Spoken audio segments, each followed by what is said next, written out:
एक महिला डीएम बनने के बाद में अपनी सरकारी गाड़ी से महात्मा जी के आश्रम में पहुंचती है और महात्मा जी के सामने हाथ जोड़ करके बैठ जाती है और कहती है कि गुरुदेव मैं आ गई हूँ। ये बात सुनकर के महात्मा जी पूछते हैं कि बेटी तुम कौन हो और कहां से आ गई हो। तब वो महिला जो डीएम थी वो अपना नाम बताती हैं, अपना जब परिचय बताती हैं तो महात्मा जी भावुक हो जाते हैं और उसे बड़े प्यार से गले लगाते हैं और गले लगाते हुए उससे पूछते हैं कि बेटी अब बताओ। तब वो अपनी कहानी जब बताती है महिला डीएम, इसे सुनकर के आप भी बड़े हैरत में पड़ जाएंगे। आखिर उन महिला डीएम का और महात्मा जी का क्या रिश्ता था, क्या कनेक्शन था और वो महात्मा जी उसे गले लगा करके इतने भावुक क्यों हो गए थे, ये पूरी सच्चाई इस वीडियो के माध्यम से जानने का प्रयास करेंगे। नमस्कार, प्रणाम, मैं हूं रितेश कुमार। दरअसल आज की जो सच्ची कहानी मैं आपको सुनाने के लिए जा रहा हूं, ये सच्ची कहानी बड़ी ही भावुक करने वाली है और ये कहानी आपके दिल को छूकर निकल जाएगी। आप भी सोचने पर मजबूर हो जाएंगे कि ना जाने इंसान के जीवन में कौन कौन सी परिस्थितियां आती हैं और इंसान को ऐसी परिस्थितियों से गुजरना पड़ता है जिसके बारे में उसने कभी कल्पना भी नहीं की होगी। तो आपसे निवेदन है कहानी शुरू करने से पहले कि आप हमारे चैनल को लाइक सब्सक्राइब कीजिए, जिससे हमारा हौसला बढ़ता रहे और इसी प्रकार की कहानियां हम आपको लेकर आते रहें। साथियों, ये कहानी चित्रकूट धाम की है। चित्रकूट धाम बड़ा ही प्रसिद्ध है, जहां बड़े बड़े महात्मा लोग इस समय निवास किया करते हैं और पहले से भी महात्मा लोगों का बड़ा ही तीर्थ और पवित्र स्थान रहा है। चित्रकूट धाम में एक महात्मा जी तपस्या कर रहे थे, तभी उनके लिए कहीं जाना होता है जरूरी काम से, तो महात्मा जी बस सुबह सुबह टहलते हुए अपने जा रहे थे भगवान का भजन करते हुए। तभी एक रास्ते में पहुंचते हैं तो देखते हैं कि एक कार आ रही है और वो कार एकदम से एक साइड को मुड़ती है और एक पेड़ से टकरा जाती है। और महात्मा जी जब उस कार को एक पेड़ से टकराता हुआ देखते हैं तब जल्दी से उस कार के पास जाते हैं तो देखते हैं कि उसमें एक महिला थी और एक पुरुष था और एक छोटी सी बच्ची थी। महिला और पुरुष तो वो तुरंत वहीं पर खत्म हो गए थे, लेकिन वो बच्ची जीवित थी, रो रही थी। फिर महात्मा जी उस बच्ची को उस कार से उठा लेते हैं और उठाने के बाद में उससे बड़ा लाड़ प्यार करते हैं, दुलार करते हैं और उसे चुप करा लेते हैं। फिर कुछ देर के बाद वहां भीड़ लग जाती है, पुलिस भी आ जाती है और पुलिस उन महिला पुरुष की डेड बॉडी को अपने अंडर में ले लेती है और महात्मा जी उस बच्ची को लेकर के वहां से चुपचाप चले आते हैं। सोचने लगते हैं अगर मैंने इस बच्ची को किसी को दे दिया तो न जाने कौन दरिंदा इसके साथ क्या करेगा और यही जंगल में पड़ी रह गई तो न जाने कौन जानवर इसे खा जाएगा। इसलिए महात्मा जी पैसे तो जा रहे थे किसी काम से, लेकिन बच्ची मिलने के बाद में वो महात्मा जी वहीं से वापस लौट आते हैं और अपने आश्रम पर रहने लगते हैं। लेकिन महात्मा जी के आश्रम पर बड़े बड़े सेठ लोग आते थे और बड़े बड़े ज्ञानी लोग उनसे शिक्षा ग्रहण करने के लिए आते थे और उनके यहाँ पर आकर के बैठा करते थे, महात्मा जी की प्रवचन सुना करते थे। और महात्मा जी बच्ची को जब लेकर के आए थे तो सबसे पहले पूजा पाठ करने के बाद में बच्ची का लालन पालन करते थे, अच्छी तरह से उसे पालने में झुलाया करते थे। इस प्रकार से बच्ची का पालन पोषण हो रहा था और महात्मा जी भगवान का भजन भी कर रहे थे।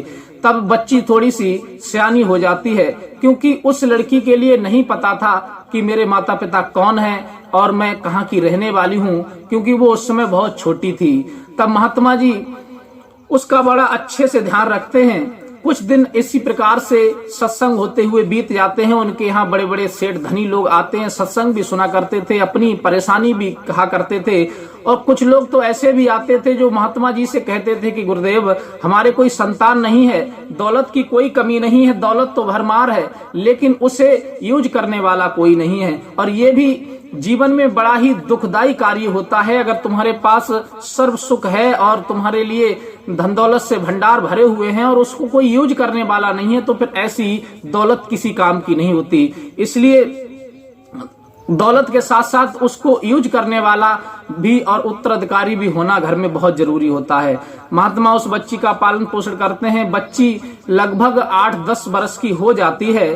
तब एक बहुत ज्यादा दुखी व्यक्ति आता है और वो महात्मा जी के पैरों में आकर के गिर जाता है और कहता है गुरुदेव सब कुछ है मेरे पास, लेकिन मेरे पास औलाद नहीं है, ना तो कोई लड़का है ना कोई लड़की है, लेकिन गाड़ी बिल्डिंग बंगला सब कुछ है, धन दौलत भंडार भरे हुए हैं, लेकिन मैं इससे क्या करूं, कोई खर्च करने वाला नहीं है।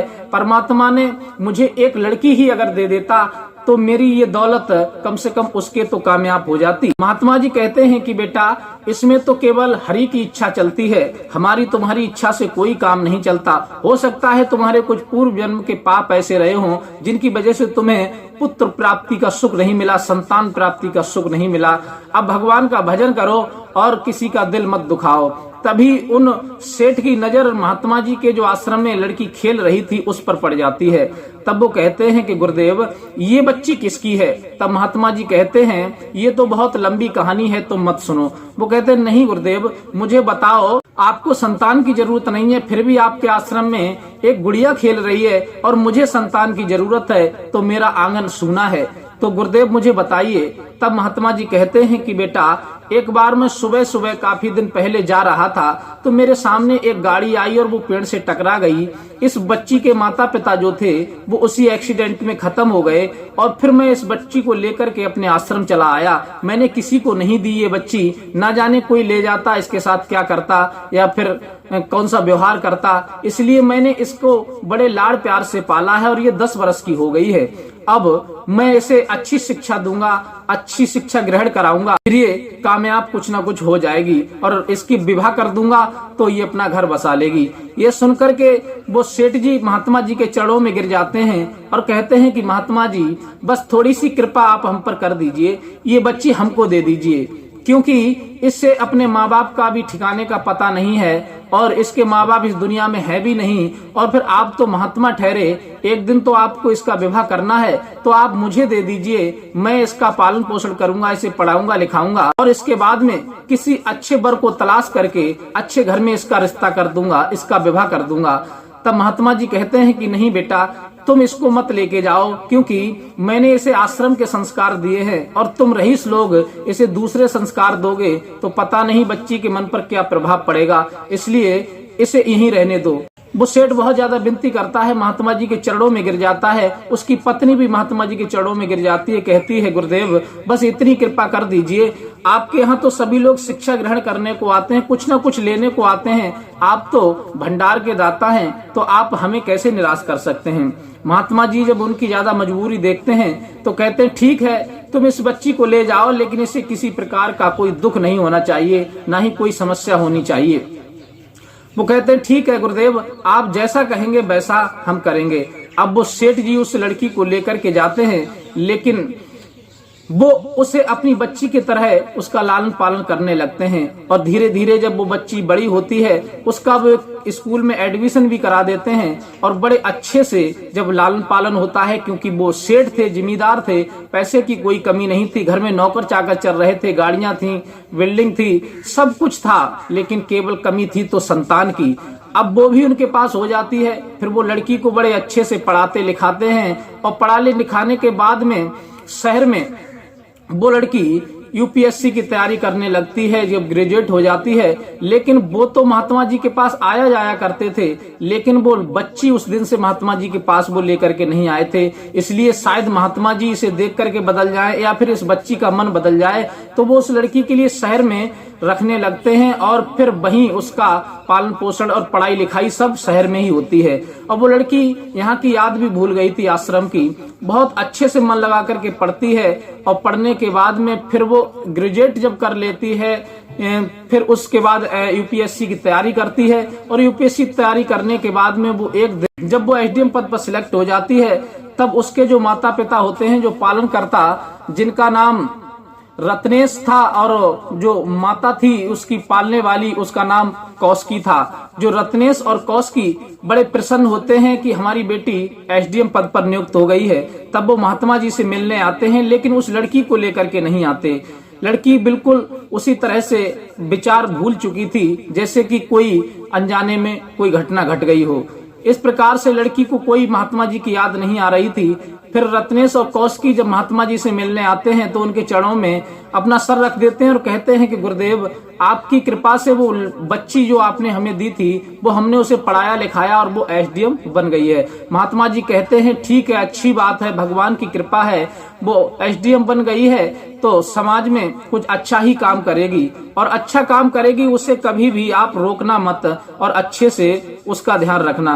ये कह करके वो महात्मा जी को बहुत सारा गिफ्ट देते हैं, जो भी दान दक्षिणा देते हैं वहां से चले जाते हैं। और कई साल वो लड़की अपनी ड्यूटी करती है और फिर उसके अच्छे कार्यों को देख करके प्रशासन के द्वारा उसका प्रमोशन हो जाता है और फिर वो एक डीएम बन जाती है, जिला कलेक्टर बन जाती है। जिला कलेक्टर बनने के बाद में फिर एक दिन उस लड़की के दिमाग में आता है, फिर वो अपने जो पालने वाले माता पिता होते हैं रत्नेश और माता कौशिकी, उनके पास आती है अपनी ड्यूटी से और उनके पास बैठ कर के कहती है कि माता जी मुझे ये बताइए कि मुझे ये तो पता है कि मुझे जन्म देने वाले माता पिता कोई और हैं, आप नहीं हो, आपने मेरा पालन पोषण किया है, लेकिन आपका बड़ा एहसान है, आपने मुझे अपने सगे माता पिता से ज्यादा बढ़कर के पालन पोषण किया है। लेकिन मेरी इच्छा ये है कि आप मुझे कहाँ से लाए थे और आपके लिए मैं कहाँ मिली थी। ये बात सुनकर के पहले तो वो रत्नेश कौशिकी इस बात को छुपाना चाहते हैं,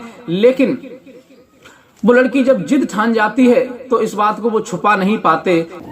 तब वो कहते हैं कि बेटी तुम चिंता मत करो, अगर तुम्हें पिछली सारी बातें जानने की जिज्ञासा है तो हम तुम्हें बता रहे हैं। तभी वो बताते हैं कि हम चित्रकूट में एक महात्मा जी हैं, संत जी गुरुदेव हैं हमारे, हम उनके यहाँ जाया करते थे तो तुम हमें वहीं मिली थी और फिर उन्हीं से हमने तुम्हें गोद लिया था। फिर वो पूछती है कि महात्मा जी के पास मैं कहाँ से आई थी। तब उन्होंने बताया कि महात्मा जी ने हमें बताया था कि तुम अपने माँ बाप के साथ बहुत छोटी थी, उस समय गाड़ी से जा रही थी तो एक एक्सीडेंट में तुम्हारे माँ बाप की मृत्यु हो गई, छोटी सी थी तुम, तो महात्मा जी अपने आश्रम ले आए और तुम्हारा पालन पोषण किया। बस महात्मा जी ने तुम्हारा पालन पोषण 10 बरस तक आश्रम में किया, उसके बाद हम ले आए, हमने तुम्हें पढ़ाया लिखाया। ये सुनकर के उस लड़की की जिज्ञासा महात्मा जी से मिलने की होती है। तब वो लड़की अपने सरकारी गाड़ी से अपने अर्दली और गन्नर को साथ लेकर के चित्रकूट धाम पहुंच जाती है महात्मा जी से मिलने के लिए और महात्मा जी के सामने हाथ जोड़ करके बैठ जाती है और कहती है कि गुरुदेव मैं आ गई हूँ, आपकी लाडली बेटी। तब महात्मा जी कहते हैं कि बेटी तुम कौन हो, कहाँ से आ गई हो। तब वो कहती है कि गुरुदेव आपने मुझे नहीं पहचाना, मैं वही आपकी लाडली बेटी सलोनी हूँ जो आप मुझे एक कार एक्सीडेंट के हादसे से उठा करके लाए थे और फिर मुझे 10 बरस आपने इस आश्रम में रख करके पाला था और फिर दूसरे को आपने मुझे गोद दे दिया था। वही मैं आपकी बेटी हूँ जो आज मैं पढ़ लिख करके एक जिला कलेक्टर बन गई हूँ। और फिर जैसे ही मुझे आपकी जानकारी हुई तैसे ही मैं दौड़ी चली आई।